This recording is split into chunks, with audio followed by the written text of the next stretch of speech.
ang bagong James Santos' Channel.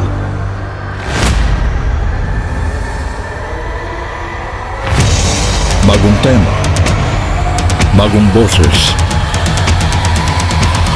may komentaryo. Ang pangangaral ni Brother Eli Soriano.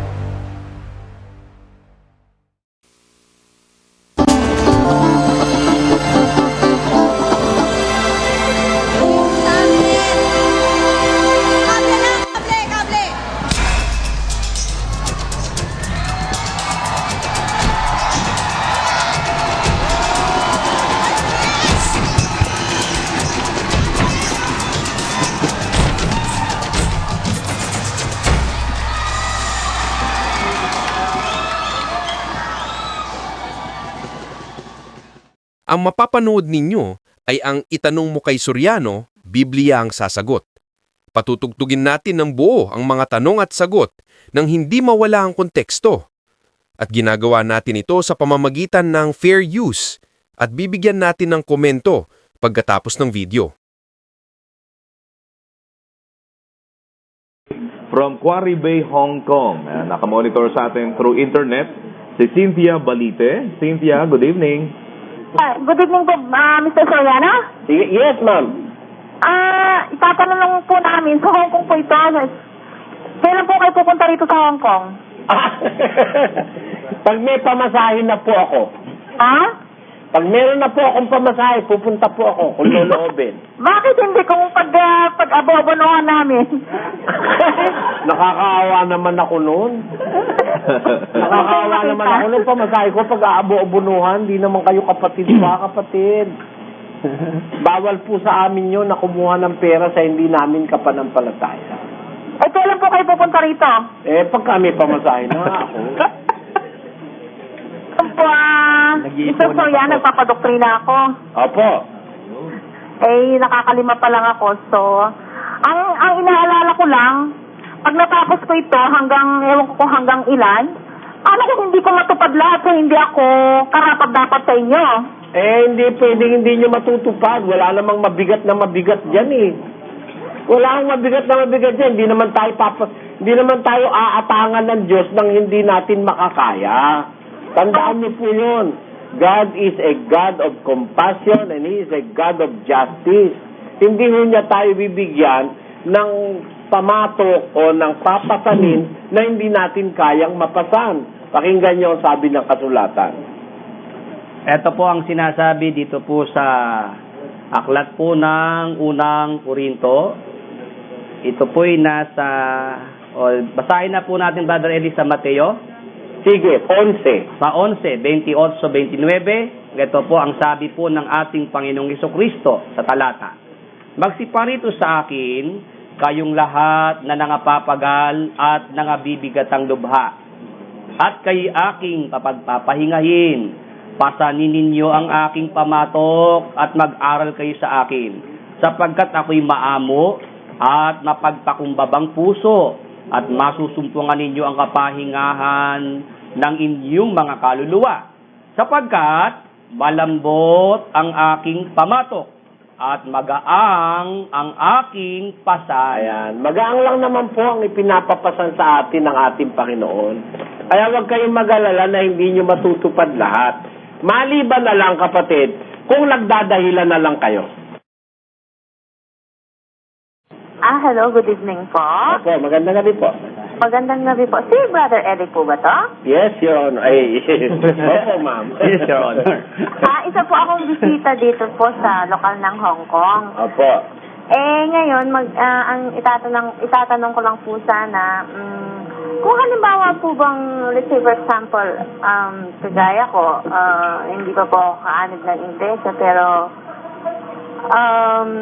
may mga bagay na nakakagawa din po ako ng mabuti. Paano po yan? Pwede rin po bang hindi kinakailangan o hindi na rin pwedeng umanib sa iglesia?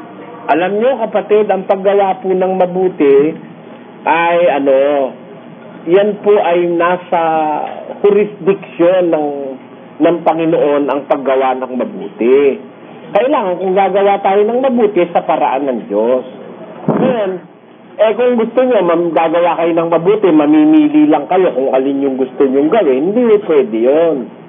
Ang mabuti po yun ng kautusan. Pakinggan nyo sa 7:12 ng Roma. That is Romans chapter 7 verse 12. Pakilagay sa screen. Kaya nga, ang kautusan ay banal, at ang utos ay banal, at matuwid, at mabuti. Ayan po ang mabuti yung utos ng Diyos. The law is holy, the commandment holy, and just, and good. What is good in the sight of the Lord is His commandment when it is being fulfilled by man. Kaya po ang paggawa ng mabuti, ang pagsunod sa kautusan, kapatid. Ang isa po sa utos, yung pag-anib sa relihiyon ng Diyos, yung pag-anib sa iglesyang sa Diyos. Pakinggan niyo po sa 12 ng Roma, versikulo 9. Ang pag-ibig ay maging walang pagpapaimbabaw. Kapuotan ninyo ang masama, makisanib kayo sa mabuti. Kailangan po makisanib tayo sa mabuti. Cleave to that which is good. Let love be without dissimulation. Abhor that which is evil, and cleave to that which is good.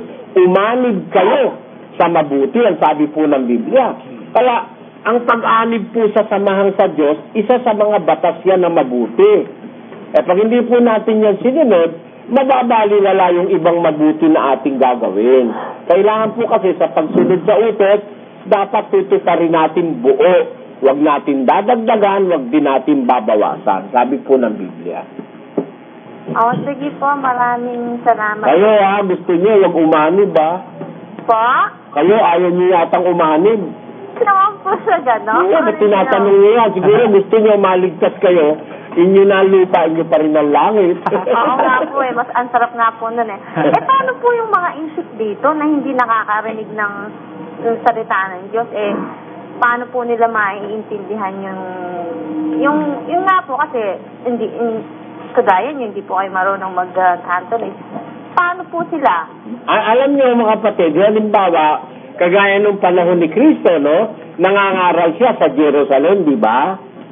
Di ba kapatid, ano? Pero noon, meron na rin pong Egypt. Meron na rin po noong, yung sa Canaan, meron na rin Palestine, noon na tinatawag. Wala naman po nagtanong sa kanya, paano yung taga-Palestine? Paano yung taga-ron? Kasi, meron pong paraan naman ng Diyos. Halimbawa, di nila naintindihan, meron gagawin paraan ng Diyos para sila'y makaunawa. Ganito po kasi, tinitignan po ng Diyos ang isang bansa kung merong mga tao dyan na gustong maglingkod sa Diyos. Pag nakakita ang Diyos ng merong gustong maglingkod sa Kanya, gagawa ng paraan ng Diyos para yung tao na yun ay maakay niya sa katwiran. Pakinggan niyo sa isang talata ng awit, kapatid na Willie. Sabi po yan sa 14 at 2, tinutunghan ng Panginoon ang mga anak ng mga tao mula sa langit upang tingnan kung may sino mang nakakaunawa na hinahanap ng Diyos. Naghahanap ang Diyos nung makakaunawa Apo. He is looking at the children of men to see if there were any that did understand and seek God. Kaya yung taong naghahanap ng Diyos, hinahanap din ng Diyos yun, kapatid Apo.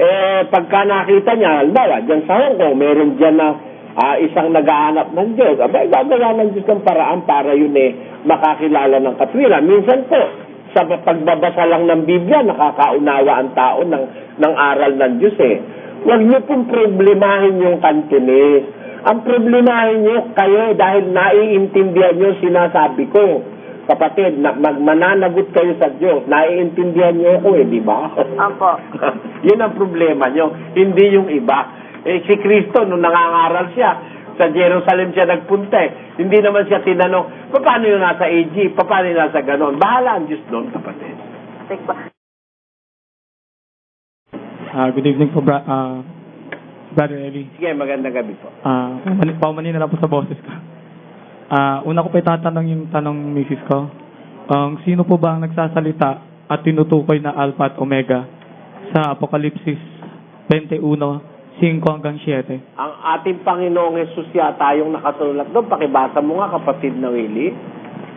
Ganito po, sinasabi dito po sa Apokalipsis. 22 at 6 kapatid ng Apokalipsis o sa 13. Ako ang Alpha at ang Omega, at ang una at ang huli, ang pasimula at ang wakas.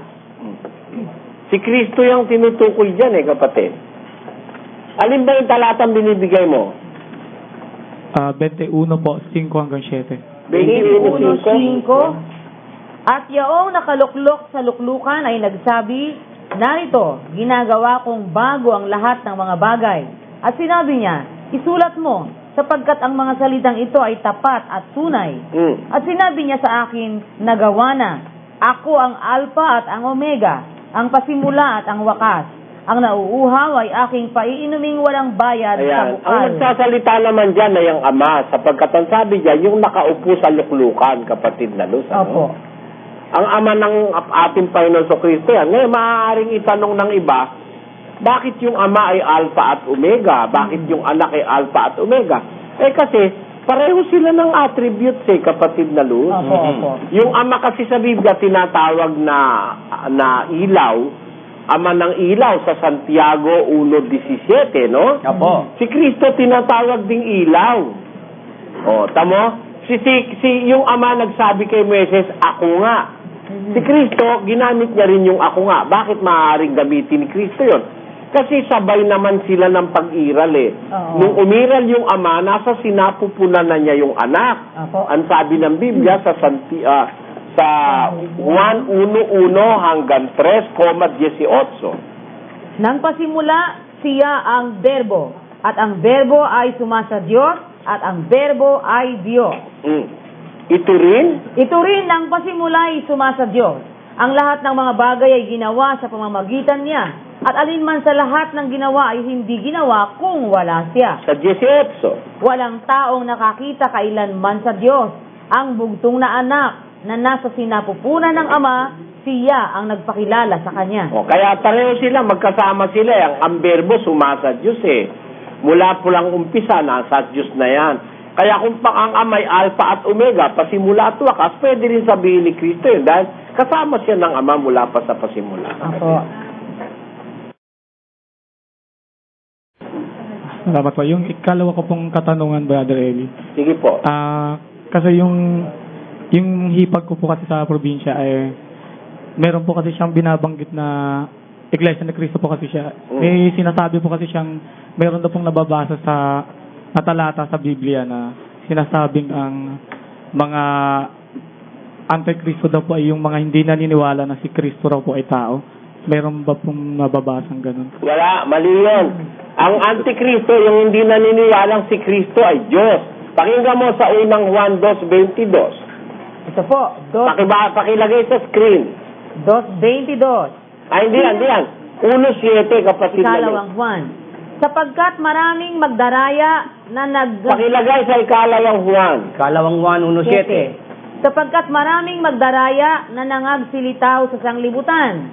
Sa makatwid ay ang mga hindi nangagpapahayag na si Jesucristo ay napariritong nasa laman. Ito ang magdaraya at ang Antikristo. Ayan, ang Antikristo at magdaraya, yung hindi nagpapahayag na si Kristo napaririting nasa laman. Opo. Ibig sabihin, para wag kang maging Antikristo, ipahayag mo na si Jesucristo napaririting nasa laman. Hindi siya laman, Opo. hindi siya tao, naparirito siyang nasa laman. Parang ganito, kapatid, halimbawa, napariyan si kapatid na Josel, nasa kotse. Hindi siya kotse. Nasa kotse siya, napariyan siya sa SBA, nasa kotse. Hindi siya kotse. Si Kristo, naparitong nasa laman, hindi siya laman. Opo. Si Espiritu na sumakay sa laman. Di ba? Pag sinabi mo siya ay laman o tao, ikaw ang Antikristo. Kaya alam mo ang Antikristo sa Pilipinas, ang mga iglesia ni Manalo. Yun ang Antikristo. Tama po yung Brother Eli. Itong mga nagpapanggap na ito na sila raw ang tunay na iglesia ng Diyos, hindi naman nila kayang tindigan sa diskusyon, kapatid na Joseph, sa mga ginoong pakikipag-usap. At ang tinitindigan nila, nanalo raw sila sa hukuman ng mga tao. Ano naman is that a sanction or is that a proof that you are of God? Nanalo ka sa hukuman ng mga tao, kapatid na Joseph? Hindi po. Ay, nako, maraming mababasang mga paraan ng Biblia na hindi ko mo nanalo sa hukuman ng tao eh nanalo na sa Diyos, kapatid na Joseph. Ano? Example po, Brother Eli. Example, si Jose Bendido. Natalo yun eh. 'Di ba? Siya nga ang nire-rape, nabaligtad, siya raw ang manre-rape. 'Di ba? Naipakulong, kaya nga siya nakarating sa kulungan eh. At doon siya nakakilala ng isang malapit kay Paraon. At yun naman ang naglapit sa kanya kay Paraon. 'Di ba ganun, kapatid na Joseph? Opo. 'Di ba? Ang ating Panginoon Kristo, hindi ba siya ay natalo rin sa hukuman? Dinala kay Pilato, dinala kay Herodes, pinagpasapasahan hanggang ipako siya sa krus. At sabi-sabi ba naman daw nung nagbo-broadcast dyan, si Kristo natalo, hindi naman lumaban. Hindi raw lumaban si Kristo. Ano palagay mo kay Kristo? Bakla? Hindi raw lumaban ng Panginoon Kristo, kapatid na Joseph. Sa lahat ng paraan, lumaban yon. Kaya lang, pagdating ng panahon na hindi na siya dapat kumibo, hindi na siya kumibo. Pero siyang nag-umpisa ng laban eh. Hindi ba? Nakipaglaban siya at nakipagmatwiranan siya sa mga Pariseo, sa mga Hudyo, at saka sa mga iba't iba pang umukontra sa kanya. Tinawag niya pa ang mga lahi ng ulupong hindi ba? Hindi raw lumaban si Kristo. Tayo naman daw lumaban sa korte. Kaya ang paniwala nila, kung halimbawa, pinaboran sila ng... At alam mo, kapatid na Joseph, this is something that I really am not convinced of. Na sa 20 mahigit na denominasyong gumagamit ng Iglesia ng Diyos, tayo na single out na pinagbabawalang gumamit nun sa securities, ano? Opo. Bagaman ang ating rehistro, mayroong 7 mga salita na iba sa kanila. Ang nasa batas, 3 o 2 salitang iba pwede mo nang irehistro. Sa atin, 7, kapatid na Joseph. Nagtataka rin ako, ba't na-single out tayo? Marami namang mga ibang denominasyong Iglesia ng Diyos din, pero pinapayagan ng hukuman, no? Ngayon, wala tayong magagawa. Yun ang pasya ng hukuman. Ayaw naman nating lumabag sa batas, kapatid na Joseph. Kaya hindi na natin gagamitin yung sa Securities and Exchange Commission, di ba? Ano ngayon ang gagamitin natin? Hindi na sa Biblia. Sino naman na magbabawal sa akin basahin yung Biblia, Iglesia ng Diyos? Nasa Biblia yun, mga apostol yun. Mga unang Kristiyano, hindi naman itong nakarehistro sa securities. Dahil natin nila yung Biblia nila, kung galit sila sa akin. Hindi ba, kapatid na Diyos? Oo nga po. Illogical masyado kasi. Yan ang gusto ko lang maipunto. Ito po yung tanong ko, saan po ba sa Biblia mababasa na hindi siya kinakain ng kinasasama ng tao kundi sa bawat salita na lumalabas sa kanyang bibig? Hindi sa kinakain ang yung kinasasama ng tao. Kasi madalas ko po itong marinig sa mga ngaral na ito po yung sinasabi nila. Hindi. Ganito yan, hindi ganyan ang pagkakasabi. Pakinggan mo sa isang talata ng Mateo 15 at 11, ito po ang sabi po sa talata. Hindi ang pumapasok sa bibig ang siyang nakakahawa sa tao, kundi ang lumalabas sa bibig, ito ang nakakahawa sa tao. Ito ang kahulugan niyan, kapatid, ano? Hindi yung pumapasok sa bibig ang siyang nakakahawa sa tao. Meaning, yung salitang nakakahawa, nakaka-influensya, nakakatangay ng iba. Di ba? Halimbawa, kung pumasok sa bibig mo, uminom kang lason, nakakahawa ba yon? Hindi nakakahawa. Ikaw, mamamatay ka. Ikaw uminom ng lason. Pero yung nakakita sa'yo, hindi mamamatay sa lason yun. Dahil sa'yo pumasok di ba? Opo. Pero, pag lumabas sa bibig mo, nakakahawa yan.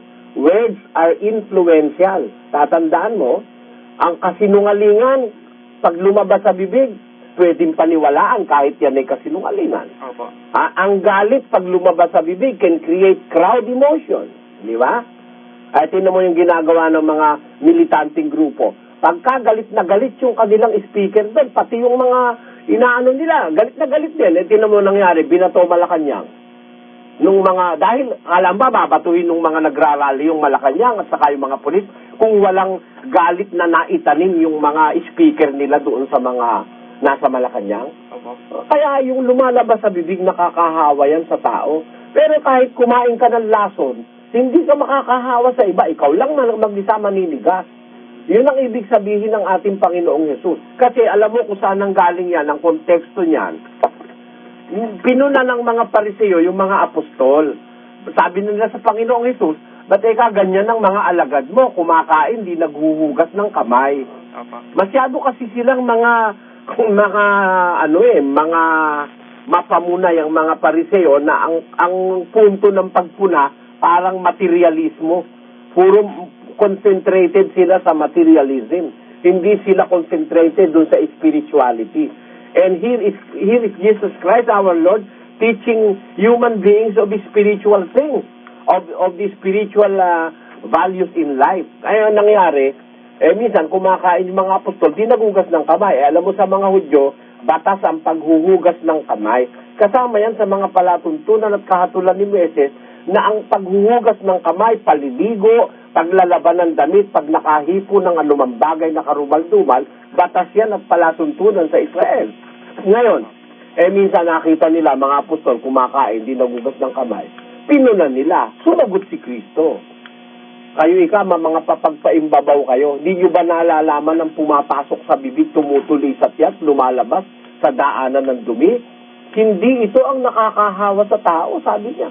Kahit na ba, kumain ng mikrobyo yung mga alagad, di naman kayo mahahawa. Yun ang ibig sabihin ni Kristo. Yung lumalabas sa bibig, yun ang nakakahawa sa tao. Kaya yung mga pinagsasasabi ng mga eskribas at pariseo, yun ang maaaring maka-impluensya.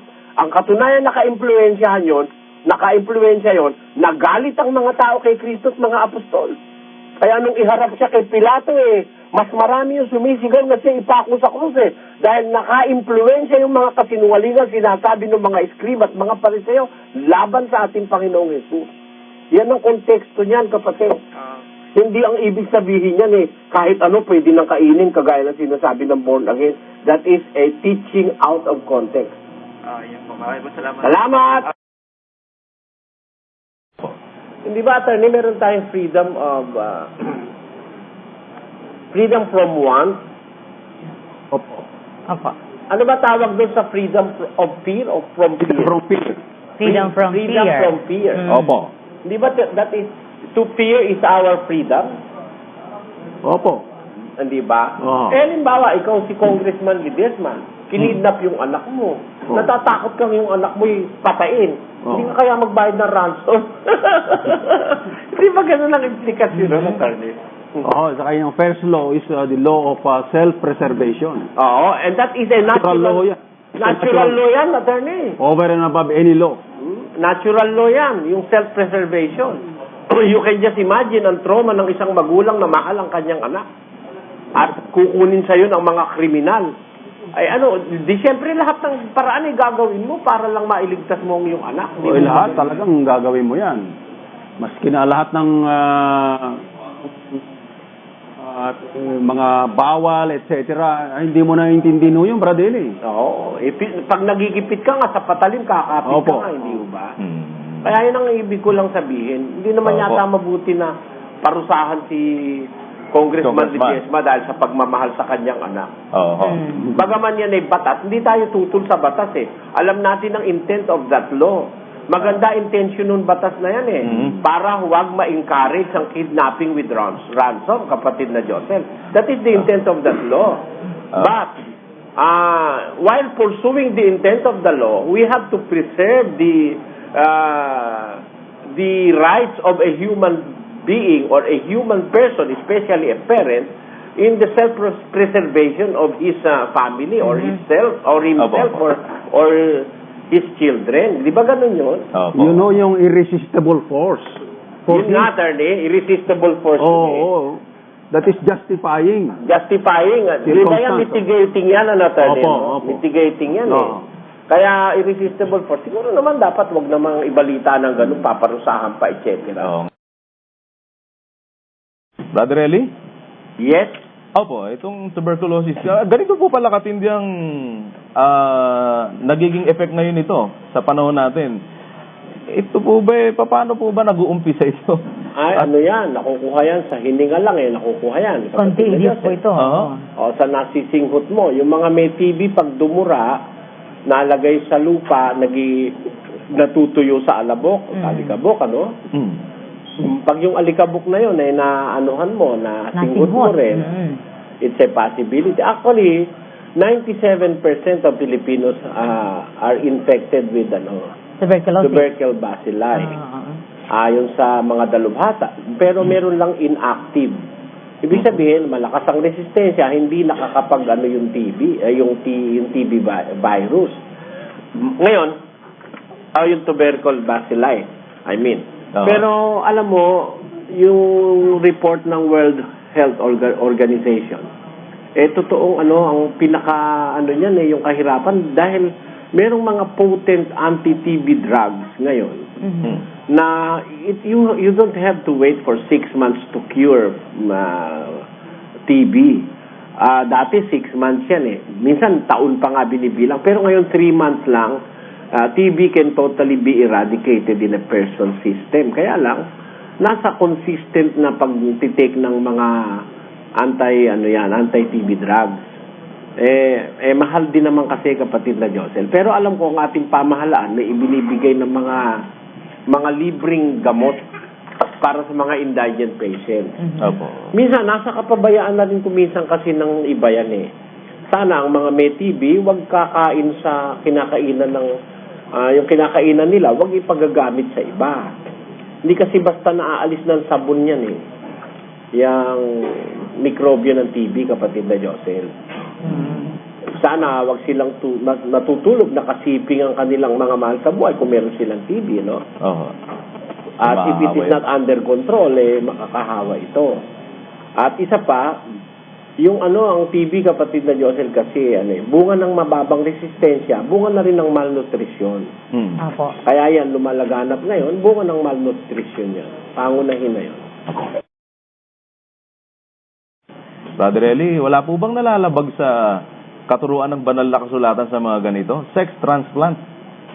Hindi naman transplant yun transformation yata yun Wala naman silang kinuha para i-transplant dun Binago nila. Hindi sex transplant siya, Transformation siguro. Pero transplant, wala naman Maliban na lang, may kinuha silang ek dun sa isa at nilagay dun sa kabila, di ba? Tsaka matris ng iba, nilagay. Yun. Yun ang sinasabi ko. Excuse me for using the word ek. Wala naman kasi kung makagamit na mas maganda dun ek na lang. Di ba? Ngayon, ang spelling nun, ek. Ngayon, ang masasabi ko, kapatid na Josel, kung sa Biblia ang pag-uusapan, hindi tayo binibigyan ng Diyos ng kalayaan na baguhin ang ating katauhan Pinanganak ang babae, babae ka. Pinanganak ang lalaki, lalaki ka. Pinanganak ang bading, bading ka. Di ba? Hindi mo naman mababago yun kapatid na Josel. It is a natural occurrence. Maaaring tinatawag yan sometimes na natural an accident in nature, no?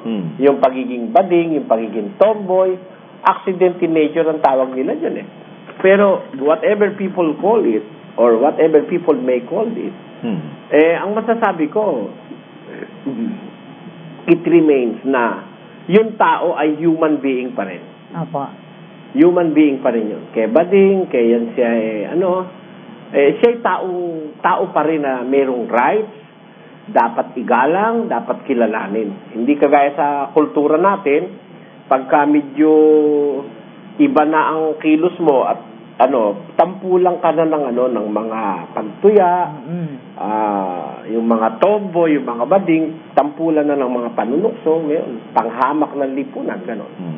Sa Biblia, kung mabubuhay ka sa lipunang Kristiyano, pare-pareho lang ang tao, kahit ano pa ang kalagayan sa buhay, so long na sumusunod siya sa kautusan ng Diyos. Ano po nakikita niyong danger o risk sa mga nagpapagano na nagpapatransfer? Mahirap yan, kapatid na Josel. Ano? Kailangan yung sinasabi mo, mayroon silang habang buhay na hormonal therapy. Kasi pag hindi sila nag-therapy, magkakabalahibo rin yung binti niyang bata na yan. Ano? Magkakabigotit, magkakabalbas yan. Para iwasan yan, lalagyan sila ng female hormones para wag silang magkabalbas, wag silang magkabalahibo sa binti, o kaya magkabigote. Ay ba, pagka wala kang pera meron akong kilalang nagpaganyan May kilala ako nagpaganyan, may member tayong ganyan bago siya naanib sa atin, nagpaganyan siya Nagsisisi nga raw siya at ba't siya nakapagpaganon Kaya lang, hindi na niya maibabalik, mahal Mahigit na 3 milyon yung nagastos ng kanyang nobyo para ipaganon siya Nagkataon naman ang nobyo niya, taga Saudi Arabia. Mayaman. Mayaman. Nagustuhan siya. Mga 3 milyon. Ang kanyang kalbari, bumili ng hormones ng hormones. Kasi pagka hindi ka bumili nun, magkakabigoti ka, ang pangit naman yung dibdib mo, yung nakaalsa, may bigoti ka sa kami, balabas. Hindi ba, no? Gabi po, Brother Eli. Ganda gabi po. Babautismuhan na po kami bukas Ngayon po, ang tanong ko po kung napatawad kami sa mga kasalanan sa pamamagitan ng bautismo, mapapatawad din po kaya muli kami kung makagawa kami ng kasalanan na hindi namin naiwasan? Alam nyo, yung kasalanan sa mga nagdaang buhay natin nung hindi pa natin kilala ang Panginoon Diyos, pinapatawad yun sa bautismo. Ngayon, pagkatapos ng bautismo, kung magkasala tayo, ay magkaiba na po. Kasi, pag ang nabautismohan, nasaklaw na ng katwiran, ano na po yan? Meron na po yung pintakasi, meron pampalubag loob na sa Diyos.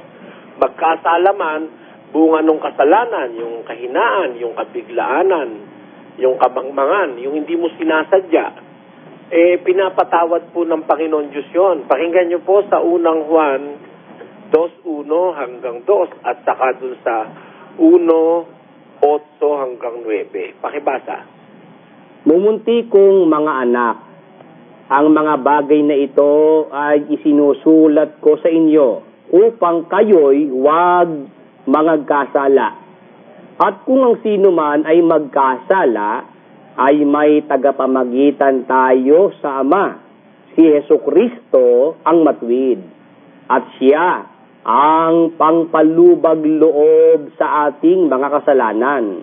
Ayun, maliwanag yun. Kung magkasala tayo sa loob ng iglesia, meron tayong tagapamagitan sa Diyos, si Hesukristo na matuwid, na siya ang pampalubag loob sa ating mga kasalanan. Kaya po, yung kasalanan ng isang lingkod ng Diyos, yan po napatatawad ng Diyos. Hindi kagaya dun sa labas na parami ng parami. Sa loob, magkasala ka, pinapatawad. Pagka po nagkakatipon ang mga anak ng Diyos sa pagkakatipon sa pagsamba, may pagpapatawad po ang Diyos doon. Pakinggan nyo po sa 2 Kronika 7:14. Ito po ang nakasulat sa talata. Kung ang aking bayan na tinatawag sa pamamagitan ng aking pangalan ay magpakumbaba at dumalangin at hanapin ang aking mukha at talikuran ang kanilang masamang mga lakad, aking ngang didinggin sa langit at ipatatawad ko ang kanilang kasalanan at pagagalingin ko ang kanilang lupain. Ayun, maliwanag yun. Pagka yung bayan ng Diyos nagkakatipon, nananalangin, lumalapit sa Diyos, patatawarin niya ang kanilang mga kasalanan.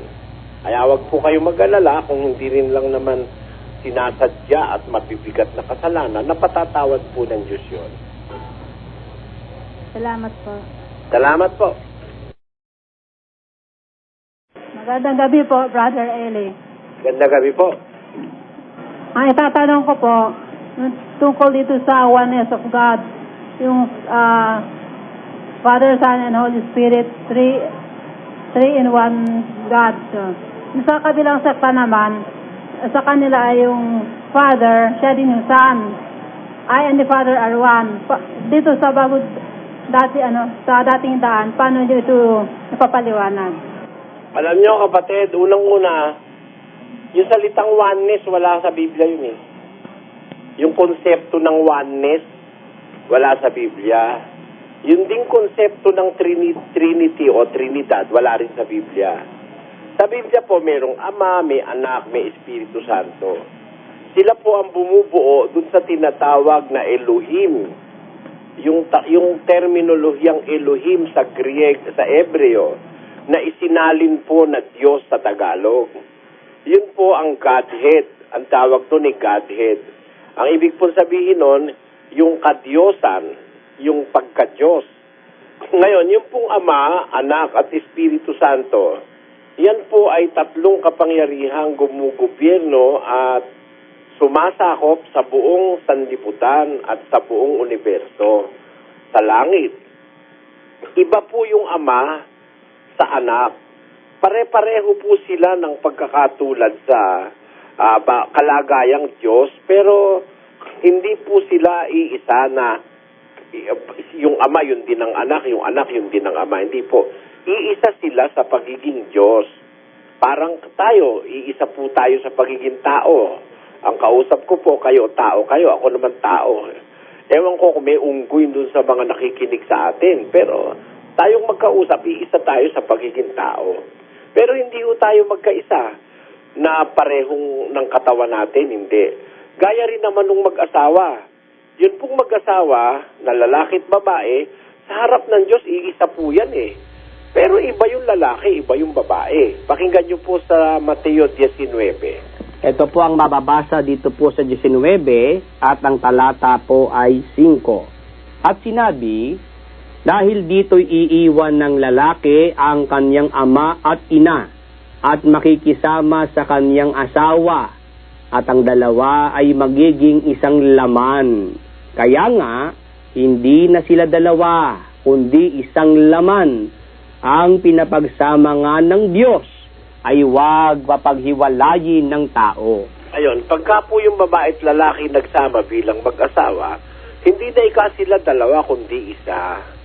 Ngayon, ang lalaki at babae na mag-asawa, iisa sa paningin ng Diyos. Pero ang hindi po maiaalis na katotohanan doon, iba yung lalaki, iba yung babae kahit sila iisa. Ganon din naman yung mga lingkod ng Diyos.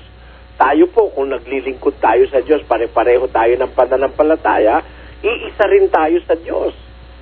Pero iba kayo, iba ako. Pakinggan nyo sa 17:11 ng Juan.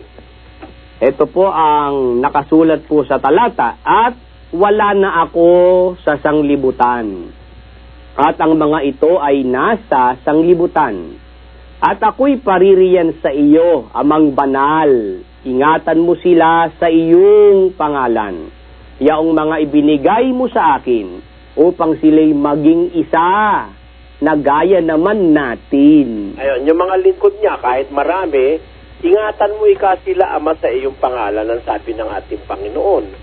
At upang sila ay maging isa, gaya naman natin. Kasi ang Ama po at saka ang Anak, magkaisa. Pero hindi siya rin yung Ama, siya rin yung Anak. Gayon din naman yung mga lingkod niya, sila ikay maging isa, marami. Maging isa sila, gaya natin. Parang tayong dalawa, kasi kapag yung kasama nyo dyan, bawa, 6 tayo na lingkod na Diyos, tayo iisa. Pero iba-iba po ang ating individual na kalagayan. In our being, in our person, your person is different than my person, but we are considered one if we are serving the Lord. Yun po ang dapat nating maintindihan doon. Ang paniniwalang oneness na itinataguyod ng mga grupo ng born again, malaki pong katangahan sa Biblia yan, na si Kristo raw, yun daw ang Ama, siya pa rin ang Anak, siya pa rin ang Espiritu Santo, ang pangalan daw niya ay Jesus. Yun ay malaking katangahan sa Biblia. Pakinggan nyo ho sa Mateo 3:16. Ito po ang sinasabi po sa 3:16 ng Mateo. At nang mabautismuhan si Jesus, pagdakay umahon sa tubig, at narito, nangabuksan sa kanya ang mga langit, at nakita niya ang Espiritu ng Diyos na bumababang tulad sa isang kalapati at lumalapag sa kanya.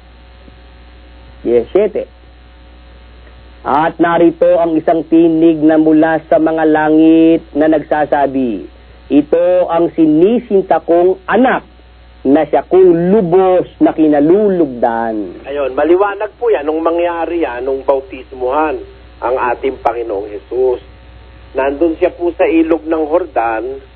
Pagkabautismo niya, nabuksan ng langit, bumababa yung Espiritu Santo. Dumadating sa kanya. E di iba yung Espiritu Santo dahil andito si Jesus sa ilog ng Jordan, yung Espiritu Santo naman dumadating, bumababa papunta sa kanya. Tapos meron nagsalita sa langit, ito ika ang sinisinta kong anak, e di yun yung ama. O edi yung amay nasa langit, si Kristo'y nasa ilog ng Jordan, ang Espiritu Santo naman ay pababa. Edi magkakaiba, magkakalayo. Di ba? Para sabihin mo, yun din yung ama, paano yun ng ama? Siya na nga yung nasa ilog ng Jordan, yung ama nasa langit. Yan po, malaking kalokohan yan, doktrina ng oneness na yan. Sa lahat ng paraan, kahit sa retorika, kahit sa lohika, kahit sa Biblia, yan po'y mali.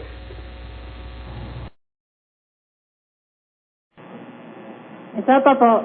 Sige po. Nung Old Testament, yung dugo ay bawal kainin. Sa New Testament po, iwasan naman natin ang dugo. Sabi sa Biblia, 15:19 ng gawa. Pakinggan nyo. Dahil dito'y ang hatol ko, ay wag nating gambalain yaong sa mga hentil ay nangagbabalik loob sa Diyos. Kundi, sumulat tayo sa kanila na sila'y magsilayo sa mga ikahahawa sa Diyos-Diyosan at sa pakikiapid at sa binigti at sa dugo. Ayun, pinalalayo naman po sa Bagong Tipan. Yan po nakasulat. Yan po. Salamat po. Salamat po. Brother Eli. Magandang gabi po. May yung paglilikha ng tao sa ano pa yan, sa ng Diyos sa tao. Yung sinabi niya na gagawin natin siya ng katulad sa atin. Meron ba yun sa Biblia na kwan? Na parang may kasama siya doon na nagsalita ng ganon na may kasama siya talaga dahil kung mag-isa lang siya, sana sabihin niya na lang, gagawin ko tao. Hindi, may kasama siya, kaya may kausap siya. Sinabi niya, lalangin natin ang tao ayon sa ating larawan, ayon sa ating wangis. At sinong kasama niya ron? Yun pong kawangis niya at saka kanyang kalarawan. Sino ba yung kawangis niya at kalarawang kausap niya ron?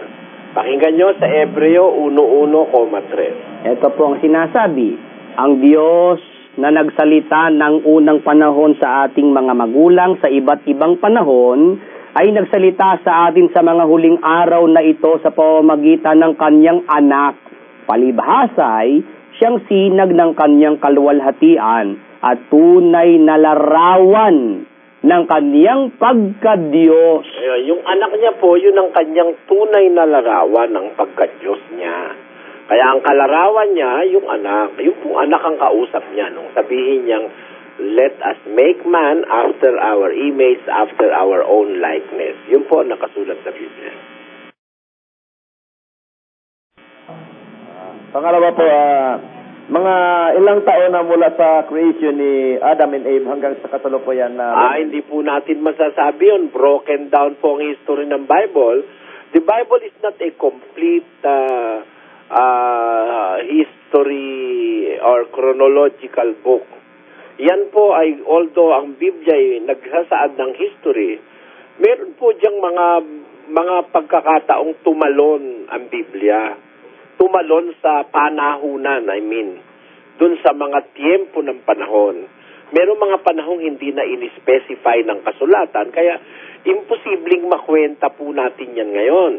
Yung mga nagkukwenta niyan, mga sasabihin, mula raw doon sa panahon ng creation, hanggang 6,000 years old, mga sira po ulo nun. Nasisiraan na ng bait yun. Kasi kung yan po mga yan, nag-aaral talaga ng katotohanan at ang hilig nila ay katotohanan,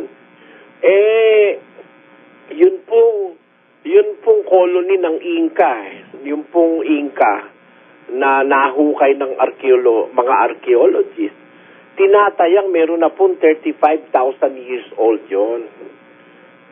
Colony lang ng Inca yun sa may Amerika. Paano ngayon sasabihin mo 7,000 years old lang ang mundo?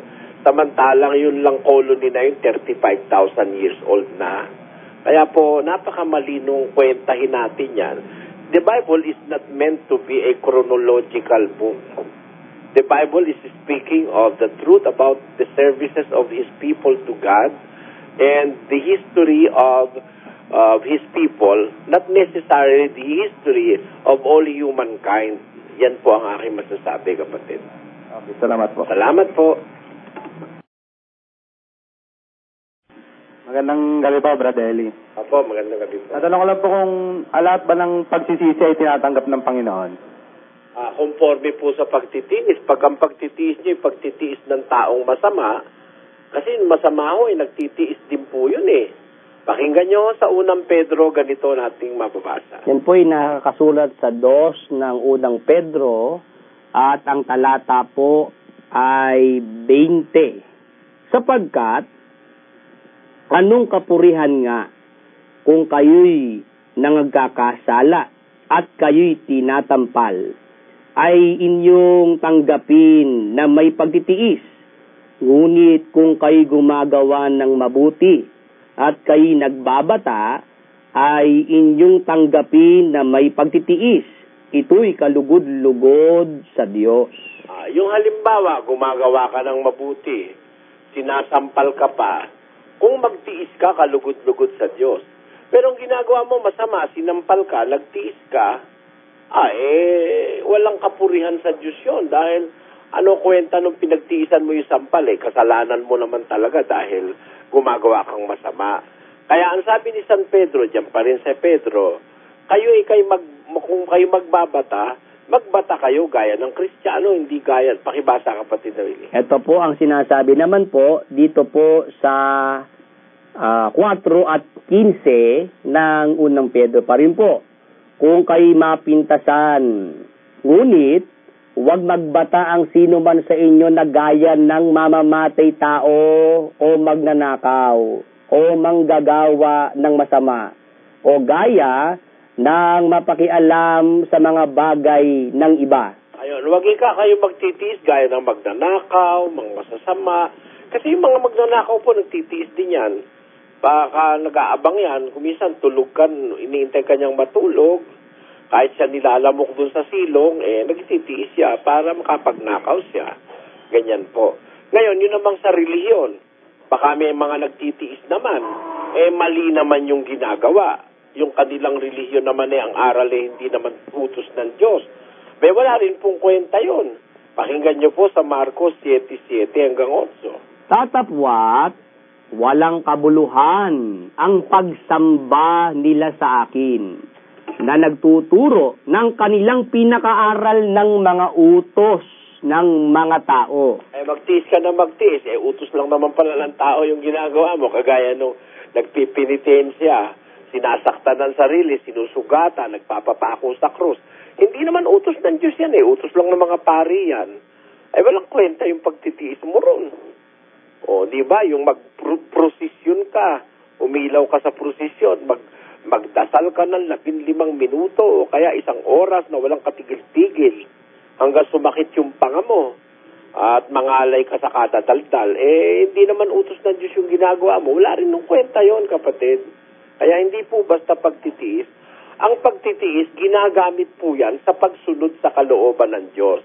Hebreo 10:36, pakinggan nyo. Sapagkat kayo'y nangangailangan ng pagtitiis upang kung inyong magawa ang kalooban ng Diyos, ay magsitanggap kayo ng pangako. Ayun, nangangailangan kayo ng pagtitiis upang kung magawa ninyo ang kalooban ng Diyos, magsitanggap kayo ng pangako. Kaya po ang pagtitiis ginagamit sa pagsunod sa kalooban ng Diyos, kapatid. Bali, yung next question ko po, Brother Eli. Sige po. Yung pagsisisi po ng tao, kung tinatanggap po ng Panginoon. Conforme sa pagsisisi. Pagka ang pagsisisi ay, halimbawa, nakakilala ka na ng Panginoon, nalaman mo na lahat ng aral, natutuhan mo na ang salita ng Diyos, tapos sinadya mo ng sinadyang gumawa ng masama, humiwalay ka pa sa Diyos, magsisi ka man, walang kwenta na. Pakinggan mo sa Hebreo 6:4 at 6.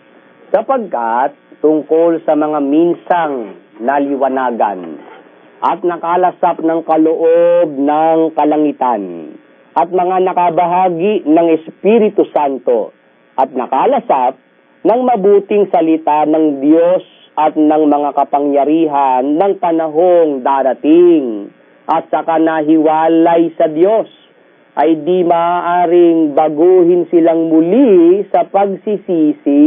Ayun, nakakilala ka na ng katwiran. Tapos umiwalay ka sa Diyos, di ka na maaaring baguhin pa ng pagsisisi. Repentance is not anymore needed for those people who willingly gumawa sila ng labag at humiwalay sila sa Diyos. Yun po ang sagot dyan, kapatid. Hello? Hello, Brother Eddie. Magandang gabi po. Magandang gabi po. Bale po kung ito po yung tanong ko. Kasi kung lalabin po, punta po kami dyan sa Palit. Papabautismo na po kami. Salamat po sa Diyos. Ito na po yung ano. Kasi po, sa napakinggan ko po, yung sa doktrina po, sa may part po ng bautismo, si Kristo po na binautismohan po ni Juan, di ba po? Oo. Tapos, nabanggit po nung manggagawa na sa atin po, di po masyadong pinagdiriwang yung kaarawan sa laman, kundi po sa espiritu. Kaya nga po, di po natin pinagdiriwang yung paniniwalang December 25, na kaarawan daw po ni Kristo. Tapos, na po yung tanong ko, mayroon po bang nakasulat sa Bible na kung kailan po nabautisman si Kristo? Kailan?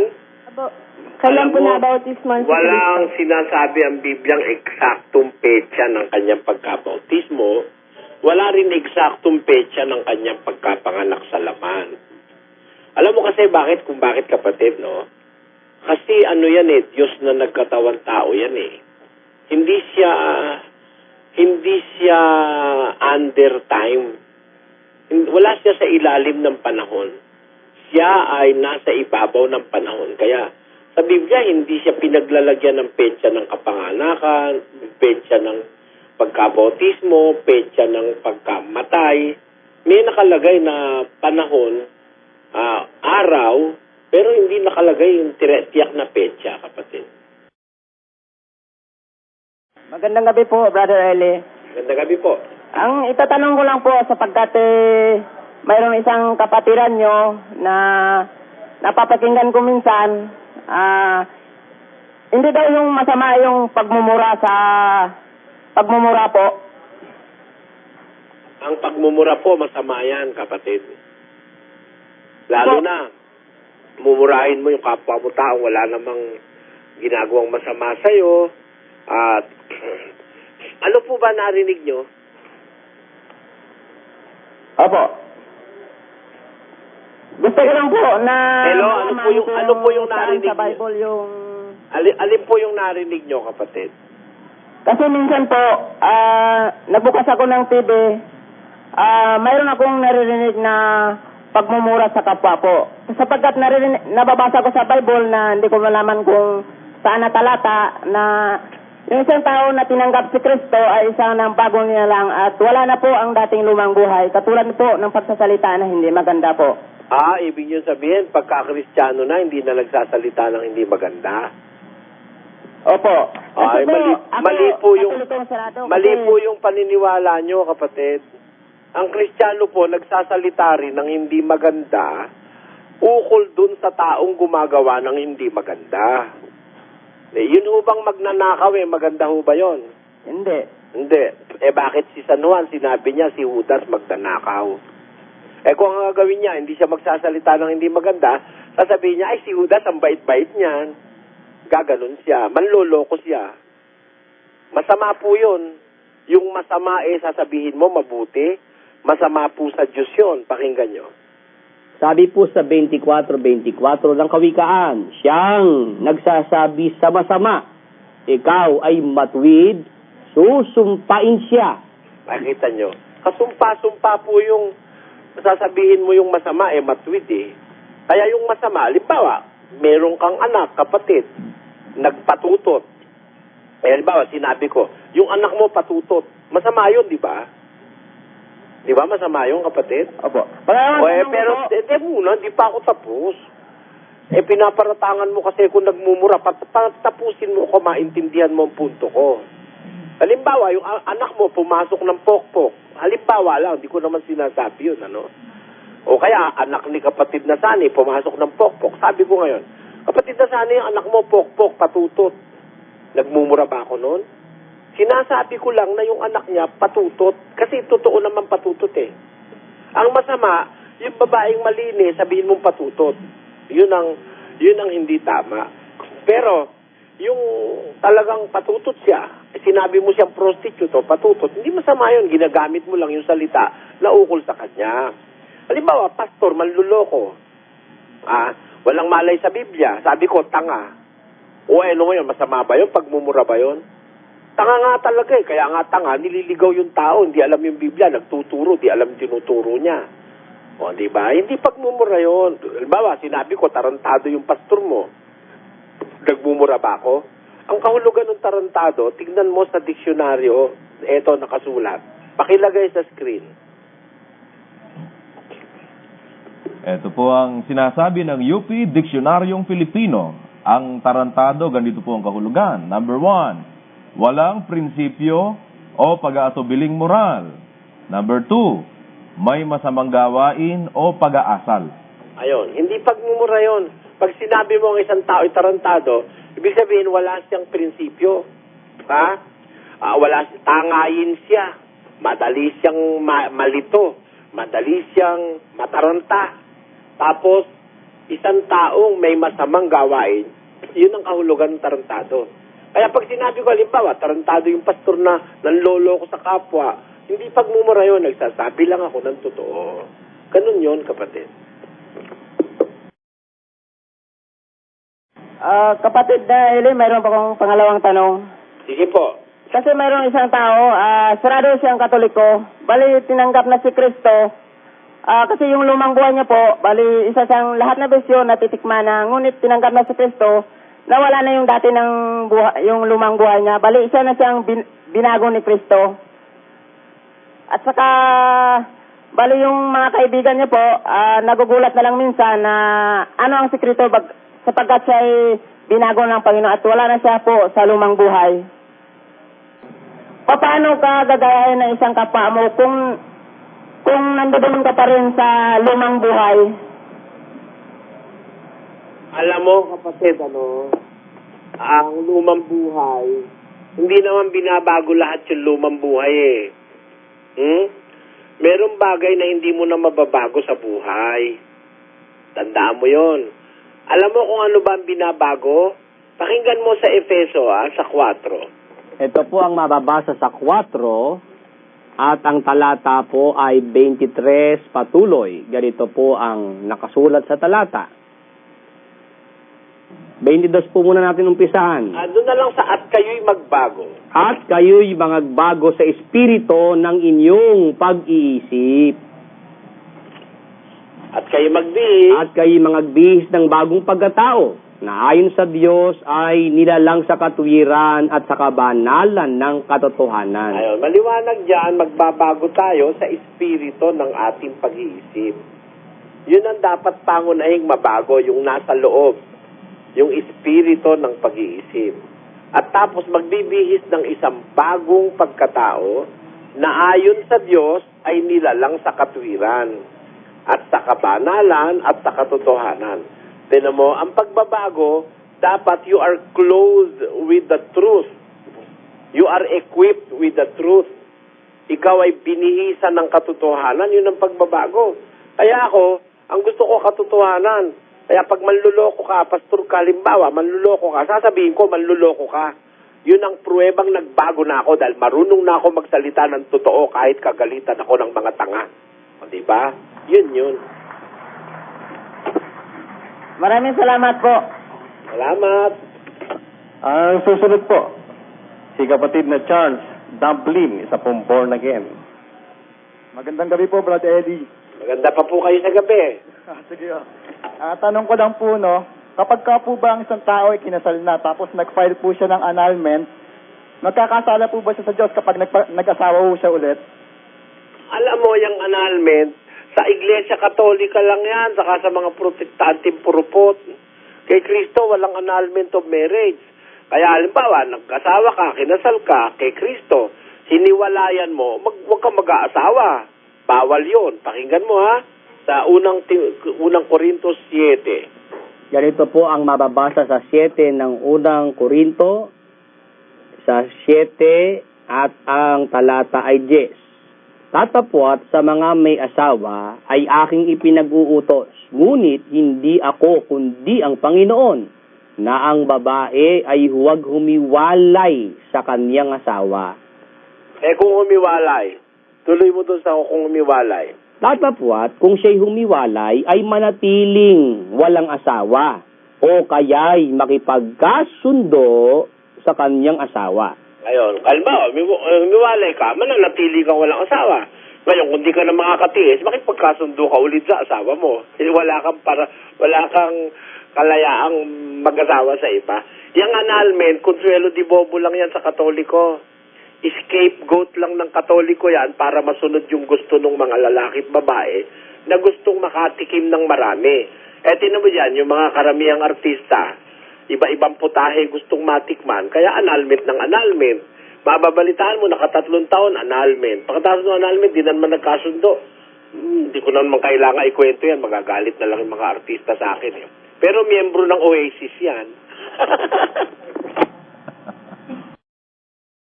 Bibigyan natin ng komento ang napanood nating video. Ito ay malayang komento lamang at hindi upang magmarunong. Magkomento rin kayo para magpalitan tayo ng mga kaalaman sa napanood nating video. At ang bibigyan natin ng komento ay tungkol sa tanong na bautismo. Hindi nakakapagpapatawad o nakakapaghugas ang mga kasalanan ang bautismo, kundi ang dugo lamang ng Panginoong Hesus kung sumampalataya sa Kanya. Ang pagsasagawa ng bautismo ay tanda na namatay na tayo at inilibing at nabuhay sa bagong pagkatao kasama ang Panginoong Hesus. Tayo nga'y nangalibing nakalakip niya sa pamamagitan ng bautismo sa kamatayan, na kung paanong si Kristo ay nabuhay na mag-uli sa mga patay sa pamamagitan ng kaluwalhatian ng Ama, ay gayon din naman tayo'y makalalakad sa panibagong buhay. At tungkol naman sa tanong na kung ilang taon ang mula kay Adan hanggang ngayon, ang sagot ko dyan ay approximately 7,000 years. Dahil yung nasusulat sa Genesis ay recreation, at yun ay 6 days recreation. At ang ginamit na rin ay ang orasan ng mundo na 24 oras, kaya nga ang sabi, at nagkahapon at nagkaumaga. At Genesis 1:1, maliwanag na ang mundo ay created na, pero naging walang anyo dahil nakalubog sa tubig. Ang dating mundo na created na ay nalubog sa tubig. Ito ay isang indikasyon na ang ginunaw ng Diyos ang mundo sa pamamagitan ng baha. Kaya nga ang tawag ng mga Bible scholars ay Lucifer's Flood. At dahil ang mundo ay ipinamahala sa mga anghel dati, sa pamumuno ni Lucifer, at pinaghaharian niya ang lahat ng kaharian sa mundo, ay naging matayog siya. Ninais niyang iakyat ang kanyang trono hanggang sa langit at maging gaya ng Diyos. Pero, ibinagsak siya ng Diyos at hindi nagtagumpay si Lucifer, at binansagan siyang Satanas. Kung nagustuhan ninyo ang aking upload video, paki-like naman, subscribe, share at comment. Maraming salamat sa inyong suporta at panonood.